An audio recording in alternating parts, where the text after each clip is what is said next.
ابو سفیان جو مسلمان ہوئے جہاں دیدہ تھے، انہوں نے صرف نبی کریم صلی اللہ علیہ وسلم کا رات کے وقت یا صبح کے وقت وضو کرتے ہوئے صحابہ کا جمع گھٹا دیکھا کہ آپ وضو کر رہے ہیں اور وہ کھڑے ہیں کہ ایک چھینٹ پانی مل جائے جیسے چہرے پہ مل لو۔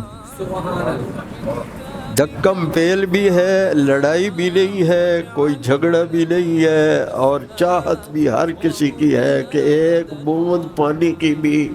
آپ کے وضو کا مستعمل پانی نصیب ہو جائے۔ تو اس نے کہا، عباس، حضرت عباس حضور کے چچا سے کہا، میں نے دنیا کے بڑے بڑے بادشاہوں کو دیکھا ہے، لیکن جو عزت تیرے بھتیجے کو ملی ہے کائنات میں کسی کو ایسی اس کے ساتھ کی عزت نہیں ملی۔ حضرت عباس نے کہا، ابھی بھی تیرے دماغ سے بات نہیں گئی، یہ بادشاہت کی عزت نہیں ہے، یہ نبوت کی عزت ہے۔